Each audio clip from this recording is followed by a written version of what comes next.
Hello and welcome back to another AP3 video. In today's video, we'll be going over AP Government Unit 2, Topic 2, Structure, Power, and Functions of Congress. So first, we're going to talk about leadership, but we're going to talk about the leadership of the House first. So the leader of the House is going to be Speaker of the House, and the House members choose the leader. So it's always going to be a member by the majority party. Now, the House made rules on how the Speaker will function. So we first have parliamentary procedure, which is basically an elaborate system of rules for who can speak. And basically the speaker is recognizing who can or can't speak. And the speaker has power to make committee assignments. Basically, you want to be on their good side to have better assignments. And we also have two other leader roles. We have a minor majority and minority leaders, which are not given by the Constitution, but they're still important. And basically, they guide their party members in policy-making issues. And they also direct debates, and they want the policies come out to be favoring their own party. And we also have majority and minority whips, which are basically render party discipline, and they make sure that party members walk in line with party goals. So now we're going to talk about the leader roles of the Senate. Now, the leader of the Senate is going to be the President of the Senate or the Vice President of the United States. It's a non-voting member of the Senate and votes to break ties. Now, the president is obviously going to have more things to do. So instead, we're going to have the president pro tem, which is going to be the member of the majority party. And it's going to be a member by the majority party. And it leads the Senate when the vice president is gone.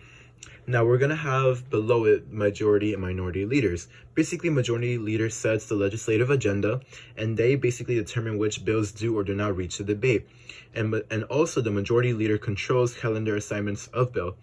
And the Senate calendar is basically to determine what bills and resolutions are awaiting for debate and voting. So that's basically all the leader roles that are important when it comes to the Senate. And now we're going to talk about the committees, and there's a lot of them. There's 4 that we got to remember. So committees, basically, they help get their work done, or like the work done for the House and the Senate, because they're basically small groups of legislators debating and drafting precise legislation, because it would be impossible in both House and the Senate setting because there's a lot of people and there's a lot of stuff to get done.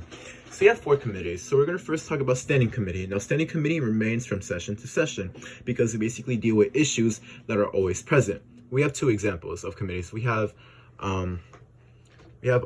appropriations committees, which is going to be the Senate, and Ways and Means Committee, which is going to be in the House.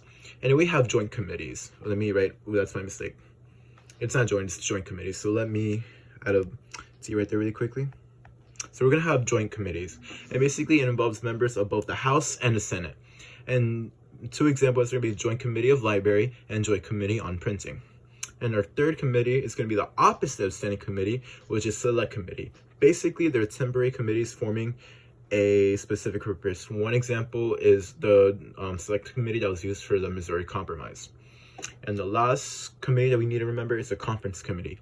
And it's basically formed if both houses can agree on an identical version of a bill and it's basically used to hammer out the differences. Now remember, because there's different constitutional responsibilities of both the House and the Senate, it will affect the policy-making process of committees. Okay, now we're going to talk about how Congress gets the work done. So in the House of Representatives, there's going to be limited debate on members because there's a total of 435 members. So they're going to restrict the debate per members about an hour per member, like as we talked about in the previous video on 2.1.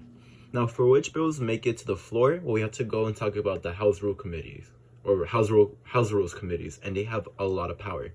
Now, they're basically the gatekeeper for all legislation, and they decide when votes take place and assigns bills to various committees for debate and revisions.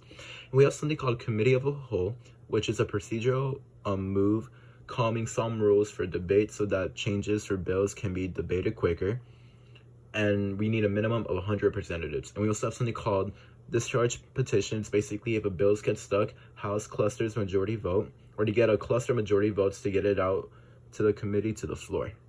Now we're going to talk about the Senate. So the Senate, the rules for debate are going to be more relaxed, so we're going to have a limited debate time. And we have something called filibuster. It's basically an attempt to stall or kill a bill by talking for a long time. And the longest time somebody has talked is a total of 24 hours and 18 minutes. Now because in modern day, it's just used as a threaten, or they threaten a filibuster, which does the same thing as doing a filibuster back then. We have something called the culture roads, basically to move to end a filibuster by means of 3/5 of a vote. And we have something called unanimous consents, basically to get work done. It calls for the agreement of all senators revising certain privileges to get work done quicker. Okay, so now we're going to talk about the basic process of a bill becoming a law. Now, a bill can be sponsored by a member from House or the Senate, and as the bill is considered and debated, it often changes.